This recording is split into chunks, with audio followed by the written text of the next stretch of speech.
Nah,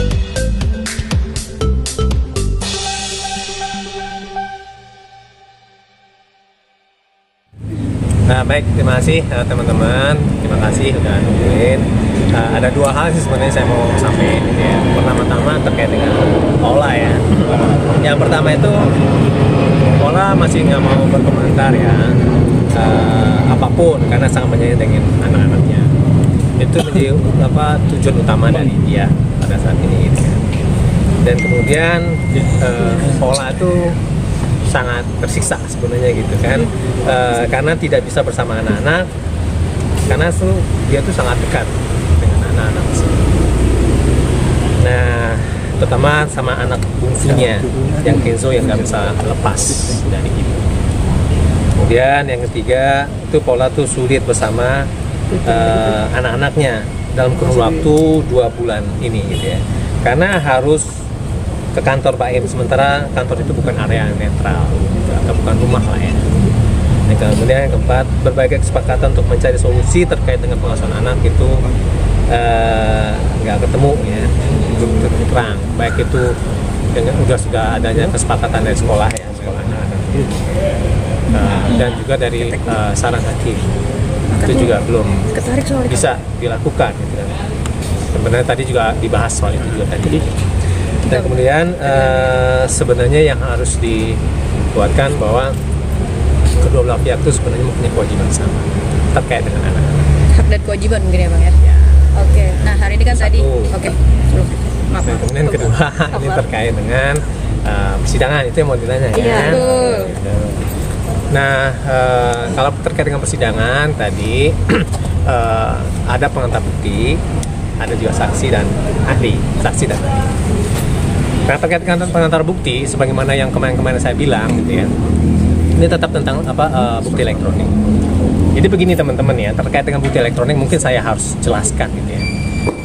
Dia ada bukti sah, ada bukti yang tidak sah, yang didapat secara ilegal, bisa jadi begitu ya. Nah, terkait dengan bukti yang tidak sah itu, dalam persidangan, bukti-bukti, kalau misalnya itu adalah bukti dokumen, dia harus ada pembanding. Mana yang aslinya? Nah, maka dimunculin tuh aslinya. Ini asli, ini dokumen, kopi. Jadi kopi dari asli, gitu kan? Itu kalau misalnya dokumen. Tapi kalau bukti elektronik, dia harus dari mana dia itu diambil. Itu harus clear, ya. Nah, dari situ akan ketahuan sebenarnya yang diberikan itu yang sudah dirubah atau tidak, atau yang sudah rusak atau tidak. Teman-teman lebih tahu. Kalau sekarang nih kan ada editing, gitu kan? Nah, itu artinya tuh bukti itu sudah tidak otentik, Orisinil ya? tidak orisinil. Nah, jadi itu harus diambil dari bukti pertama kali itu muncul.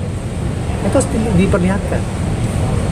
Nah, dengan begitu nanti akan kelihatan tuh antara database data dengan metadata. Itu akan terlihat nanti. Kalau semisalnya itu tidak terlihat, artinya itu tidak otentik. Pengadilan semestinya itu tidak menerima. Karena apa? Karena dia bukan bukti yang bisa dipertimbangkan sebagai bukti yang otentik, karena bisa saja sudah mungkin dan patut diduga bisa dirubah, gitu. Karena teman-teman lebih tahu tuh, ya. Itu satu hal terkait dengan bukti. Dan kemudian ya ada juga kalau misalnya bukti itu diambil dari handphone yang lain, itu namanya illegal access, yang ada ancaman hukumannya di situ di dalam undang-undang ITE. Nah, itu kan sebenarnya konsepsi dasar dari suatu dokumen elektronik yang sebenarnya ada kaitannya dengan data pribadi. Saya kemarin pernah bilang tuh, kalau misal teman-teman ngambil wajah saya, gitu kan, tanpa konsen saya, itu ada pelanggaran data pribadi. Ya, terus clear tuh berdasarkan Undang-Undang Nomor 27 tahun 2022. Jadi itu tidak sah. Nah itu yang harus dipahami dulu ya terkait dengan pengantar bukti ini dan bukti-bukti gitu kan. Nah kemudian selanjutnya ini terkait dengan saksi-saksi gitu kan. Ya saksi-saksi ya kita menilai ya ini kan versi mereka ya, ini apa sih gitu kan, apa aja. Tapi satu hal yang menarik sebenarnya ya kita yakin dari kita klarifikasi tadi gitu kan, itu kira-kira terkait dengan bukti dan kemudian beberapa hal memang mendukung dalil-dalil kita malah gitu kan. Bang, terkait illegal akses ini kan suami istri bang, apakah itu bisa Termasuk dibilang illegal akses? akses. Pada waktu itu kan masih suami istri. Enggak Gitu, Bang. dong, tetap aja yang namanya ya kalau misalnya ada konsen ya oke. Tapi kalau misalnya nggak ada konsen, nggak ada persetujuan gimana? Nggak bisa lah. So contoh begini gitu kan, PIN ATM itu bisa dibagi? Enggak. Kan gitu kan, itu juga perintah kan gitu kan, Tapi itu kan persetujuan. keuangan bang. Itu saya. Tidak hanya keuangan, semuanya. Dia itu yang berkaitan dengan data pribadi, apalagi itu adalah data yang khusus ya. Kita tadi khusus tuh. Data pribadi khusus gitu kan. Itu memang harus dengan konsen gitu kan. Misalnya dibilang bahwa ini kan sudah persetujuan. Ya, pertanyaannya persetujuannya itu sejauh mana? Kan gitu kan. Contoh begini. Saya nih ya megang emasnya ini, konsennya cuma megang doang. Tapi yang lainnya enggak. Itu harus ada batas-batasan, ada embarkasinya di situ. Tapi kalau misalnya nggak ada, berarti sudah ada pelanggaran, gitu kan? Itu kira-kira dari kami. Kalau tadi saksi itu Kalau suami istri kan Ini tidak ada batasan. penting. Itu dua orang yang sama atau berbeda? Itu makanya kan. Itu makanya dua orang yang berbeda, nggak bisa disamakan. Itu makanya ini pun juga kepada siapapun itu tidak boleh diberikan. oke. Boleh Tapi kan itu bang, ini kan masalahnya kata kita, kata hukum kan kagak. Bang. Karena Oke. hukum itu ada kaidah, ada melarang, membolehkan, dan mengecualikan. Hukum mengatakan melarang. Oke bang, mengenai saksi tadi kan salah satunya disebutkan bahwa Berat tuh, Bang, kalau mengada hukum bang, berat. tak dulu Gas. psikolog yang katanya ada dihadirkan dan netral ya. Nah dari pihak BAIM sendiri merasa bahwa dia merasa lega lah karena ada dari ahli yang bisa menjabarkan kondisi anak-anaknya yang bahwa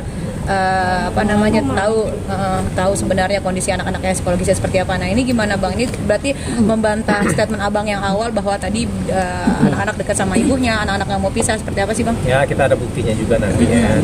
Tapi memang gitu kan, ini terkait dengan metodologi kan.